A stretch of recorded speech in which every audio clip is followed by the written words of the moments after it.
Senhor esteja convosco. Ele está no meio de nós. Proclamação do Evangelho de Jesus Cristo, segundo João. Glória a vós, Senhor. Naquele tempo disse Jesus aos seus discípulos: pouco tempo ainda e já não me vereis. E outra vez, pouco tempo e me vereis de novo. Alguns dos seus discípulos disseram então entre si: o que significa o que ele nos está dizendo? Pouco tempo e não me vereis, e outra vez pouco tempo e me vereis de novo, e eu vou para junto do Pai? Diziam, pois: o que significa esse pouco tempo? Não entendemos o que ele quer dizer. Jesus compreendeu que eles queriam interrogá-lo.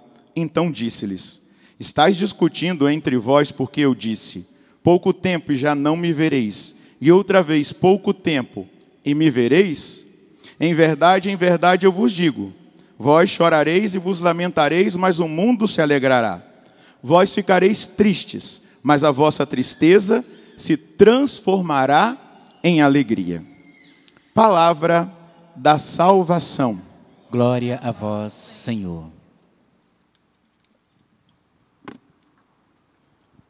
Que as palavras do Santo Evangelho perdoem os nossos pecados.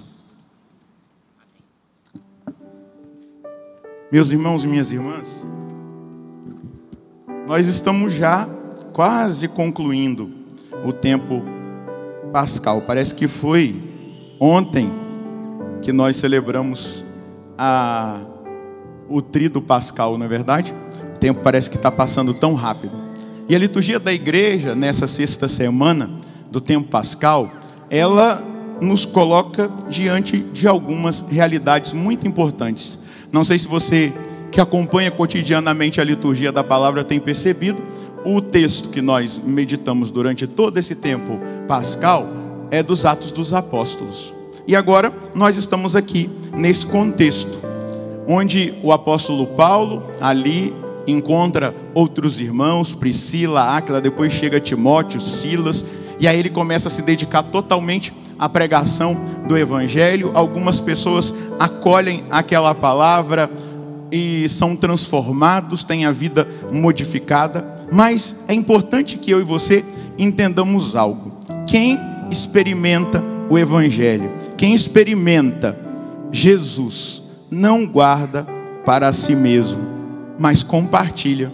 É exatamente isso que o apóstolo Paulo está fazendo. Ele está compartilhando com aquelas pessoas as quais ele tem a oportunidade de falar nas sinagogas. Ele foi para o Areópago lá na Grécia. Ele foi pregar em tantos lugares. Paulo, ele experimentou Jesus Cristo. Ele teve uma experiência concreta. Ele era judeu. Ele não era um imoral, uma pessoa que estava mergulhada no pecado. Não, ele era alguém fiel, radical, praticante do judaísmo, e ele se tornou perseguidor do cristianismo. E na estrada de Damasco, Saulo cai, e Deus fala com ele, Jesus fala com ele, porque ele diz: quem és tu, Senhor? Saulo, Saulo, por que me persegues? Foi a voz que ele ouviu. E aí ele diz: quem és tu, Senhor? Ele diz: eu sou Jesus a quem tu estás perseguindo. Ali, Paulo fica cego. Paulo deixa de enxergar, para que 3 dias depois, pela imposição das mãos de Ananias, ele receba o Espírito Santo, e a partir de agora ele tem uma visão espiritual, e ele tem uma visão da verdade. Ele encontrou a verdade no caminho de Damasco, e agora ele testemunha a verdade, e testemunha com alegria, e leva a verdade com alegria, que é Jesus Cristo, porque ele teve uma experiência pessoal com Jesus, a experiência que mudou a vida dele, a experiência que transformou a vida dele, ao ponto, na última missa que eu celebrei aqui no santuário, eu dizia, né, citando a carta aos Filipenses, ele diz que depois que ele conheceu a Cristo, tudo se tornou lixo para ele, perdeu o valor diante do bem maior que ele encontrou. Então, a gente precisa perceber exatamente isso. Nós também que estamos experimentando Jesus, precisamos testemunhar Jesus para as pessoas. Coloca a mão no seu coração e diga: Jesus, eu quero te experimentar hoje. Nessa noite eu quero te experimentar. entra na minha vida, no meu coração, na minha história e faz em mim uma obra nova. Assim como o Senhor fez na vida de Paulo. Ele era Saulo, perseguidor, e se tornou Paulo, testemunha, evangelizador. Coloca no meu coração essa força, esse fogo, desse amor, que eu não vou guardar para mim mesmo. Amém. Então, o que Paulo faz? Ele testemunha, ele prega, ele anuncia. A gente pode lembrar daquilo que o próprio Jesus disse: de que vale o homem ganhar o mundo inteiro se perder a vida eterna? Paulo encontrou a verdade, encontrou a eternidade. Ele começou a perseguir o alvo, ele começou a perseguir a meta, ele começou a correr para conquistar o prêmio celeste, aquilo que Deus tinha reservado para ele. Paulo chega num nível de intimidade com Deus, que lá na carta aos Gálatas, no capítulo 2, no versículo 20, Paulo vai dizer assim: já não sou eu quem vivo, é Cristo que vive em mim. Bata no peito e diga: eu também quero experimentar. Eu também quero experimentar a graça de ser tocado de uma forma tão profunda que eu tenho a coragem de dizer: já não sou eu quem vivo, é Cristo que vive em mim. Amém. Às vezes, meus irmãos, a gente está apegado às opiniões. O que vão pensar de mim? O que vão dizer de mim? Olha lá, eu agora seguindo a Jesus Cristo, sendo fiel a Ele. Imagina os judeus, imagina os colegas de classe de Paulo. Saulo era da escola de Gamaliel, do professor mais famoso que tinha em Jerusalém. Ele estava sendo preparado para ser sumo sacerdote. Mas Paulo vai dizer assim: se fosse para agradar aos homens, eu não seria servo de Jesus Cristo, porque eu encontrei o sentido. E aí, hoje, diante desse evangelho, diante dessa verdade que é anunciada pelo apóstolo Paulo, eu quero dizer para você que esse evangelho, que essa verdade, que esse Jesus é a nossa alegria. Segura na mão de quem está do seu lado, está meio friozinho, né?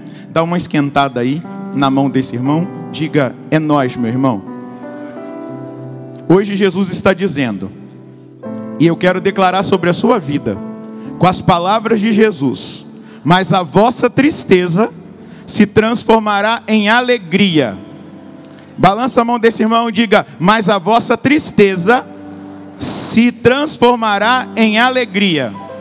Amém. É isso que Jesus quer para você. Fala para esse irmão: é isso que Jesus tem para você. A alegria verdadeira. Amém.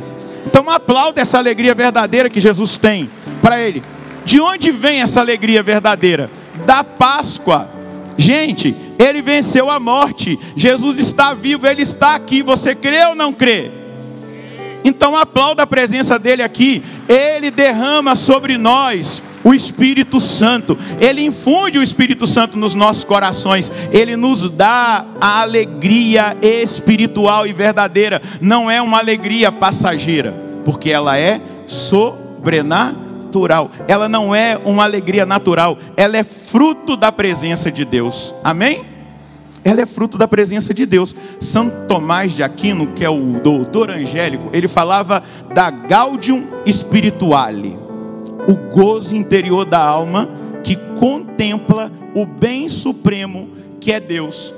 Então, quando eu encontro esse Jesus vivo, ressurreto, ele venceu a morte, ele venceu o demônio, ele venceu o mundo. Quando eu encontro com ele, eu encontro a verdadeira alegria, porque eu encontro o bem supremo, eu encontro essa alegria espiritual que é Deus. Nós ouvimos no evangelho desses dias que Jesus falando, ele diz: o Pai e eu viremos morar em vocês. Coloca a mão no seu coração de novo e fala: Deus mora no meu coração. Quem aqui é batizado, levanta a mão. Pode se aplaudir, glória a Deus. Nós temos visto aí a conversão de muitas pessoas que não eram batizadas. Quantos batismos nós temos visto nesses dias? Batismo de adultos, graças a Deus. Mas nós, como batizados, homens e mulheres, que fomos inseridos em Cristo, que passamos pela morte e pela ressurreição, nós portamos Deus. A gente só deixa de ter essa graça na nossa alma se nós cometermos um pecado mortal. Mas à medida que nós confessamos, essa graça volta. Ele passa a habitar o nosso coração. Então nós podemos experimentar a alegria espiritual. Diga comigo, Padre Roger, a alegria espiritual não é uma alegria passageira, Padre. É uma alegria que permanece. Olha só, Santo Agostinho vai dizer: a alegria é o resultado do amor. Quando amamos a Deus, a nossa alma se regozija nele. Repita comigo: a alegria é o resultado do amor. Quando nós amamos a Deus, a nossa alma se regozija nele. Interessante, eu estava pesquisando no original, no grego, alegria chama cara. Olha para quem está do seu lado e diga: cara. Aqui no Brasil a gente tem uma, como é que fala? Uma gíria, né? Cara, meu irmão, né? Mas o grego cara vem de caris, é a mesma raiz. E o que significa caris? Graça. Então a alegria espiritual é uma graça, é um dom. Se você pegar a carta aos Gálatas, no capítulo 5, e for ler os frutos do Espírito, vai dizer lá, os frutos do Espírito são paz, alegria, benignidade. Aí Paulo vai descrevendo os frutos do Espírito. Então por isso que no grego a gente vai ver a palavra no original e está lá, cara, é a mesma raiz de caris, graça. A verdadeira alegria é, portanto, graça, dom de Deus, presente no coração daquele que está em comunhão com o Espírito Santo. É exatamente isso que eu preciso experimentar e que você precisa experimentar. Esses dias eu conversei com uma pessoa, na verdade eu dei até um pito nessa pessoa. E como eu não vou falar o nome do santo, então não tem problema. Eu tinha visto no stories do Instagram dele que ele estava dando cavalinho de pau no carro. E aí eu falei para ele: cara, quanto mais velho você fica, parece que você fica pior. Pelo amor de Deus. Aí ele falou: você não sabe a sensação que eu senti quando eu dei aquele cavalinho de pau. O problema dessa geração é que vive de sensação, mas vive na depressão. É uma geração dopamínica, que depende de dopamina. Por isso que tem muita gente escrava do jogo, depende de dopamina. Pessoas escravas da pornografia, depende de dopamina. Dessas alegriazinhas momentâneas que na verdade escravizam. Deus não tem para você uma alegria escravizante, que eu preciso dar cavalinho de pau, passar por emoções. A alegria de Deus é algo que vem e fica, porque ela é uma graça espiritual, ela é um dom de Deus. Nós temos que romper com essa geração dopamínica, porque essa geração está ficando escrava. E quando não tem dopamina, deprime. Se não tiver, ó, já era. Tô bravo. Dá uma olhadinha para quem está na sala e diga: não é isso que Deus tem para você. Deus tem alegria espiritual. E outra coisa, fala para esse irmão: você sabia que existe o otimismo cristão? A gente precisa ser otimista. Fala para ele aí: a gente precisa ser otimista. Diga para ele: é nós. O que é o otimismo cristão? Gente, o otimismo cristão, que essa alegria nos ajuda a viver, não é uma ingenuidade, uma ilusão, não é uma negação da dor, da cruz, não é nada disso. Não é uma negação do sofrimento, mas o otimismo cristão, ele vê tudo à luz da ressurreição. O túmulo está vazio, Jesus está vivo. Essa é a certeza. O túmulo está vazio. E nós vivemos nessa espera contra toda esperança. Esse otimismo cristão, ele é escatológico, porque ele nos coloca na direção do céu, das coisas que não passam. Por que muita gente vive pessimista? Porque está presa às coisas que passam, e aí se frustram. O otimismo cristão, ele é escatológico, ele nos leva a olhar para o nosso futuro, olhar para o céu, olhar para a promessa da vida eterna, sem perder de vista a nossa missão de transformar o mundo. A nossa missão de transformar o mundo com o nosso amor, com a nossa fé, com a nossa alegria. A nossa missão de implantar o reino social de Cristo aqui nessa terra, onde Cristo vai acontecendo a partir da minha vida. Então, eu hoje renuncio ao pessimismo. Diga isso comigo. Eu hoje renuncio ao pessimismo. Eu assumo hoje a alegria que brota da experiência com o amor, onde eu encontro Jesus, a minha alma encontra Jesus, os olhos do meu coração se abrem, o meu coração se aquece, e Ele sabe que nunca estará só. Essa é a alegria, esse é o otimismo, Jesus. Fala comigo, essa é a alegria, esse é o otimismo, Jesus, que eu quero cultivar todos os dias da minha vida. Por isso, eu desejo essa gaudium spirituale, essa alegria espiritual, esse otimismo. Então eu renuncio ao pessimismo, eu renuncio ao mundanismo, eu renuncio aos apegos mundanos, eu renuncio a tudo aquilo que me escravizava, porque eu não fui criado para ser escravo, mas para ser livre. Dá uma boa notícia para quem está do seu lado: você foi criado para ser livre e não para ser escravo. Gente, olha só, vocês lembram o que Davi vai rezar no Salmo 24? Do bom pastor? Ainda que eu passe pelo vale sombrio, o vale tenebroso da morte, eu nada temerei, porque tu estás comigo. Nós nunca estaremos sozinhos, meu irmão. Ele estará conosco. Você não precisa temer a nada, você precisa acreditar. E sabe, pode aplaudir com força se você quer aplaudir para valer. E sabe, a grande graça que Cristo conquistou para nós, o túmulo está vazio. Muitas vezes a gente tem medo da morte, não é verdade? A maioria. Eu já tive muita. E eu falava assim: eu quero ser arrebatado, então Jesus vai voltar na nossa geração. Aí eu descobri que eu tinha medo da morte. Aí eu passei pela cura do medo da morte. Sabe como que eu fui curado do medo da morte? Porque eu sei que quando os meus olhos fecharem aqui, esse trajeto que eu vou fazer até lá, eu não farei sozinho. Ele estará segurando na minha mão. Ah, isso é tremendo, isso é grandioso, isso é poderoso demais. Isso é fé, isso é otimismo. Amém? Agora, como eu conquisto?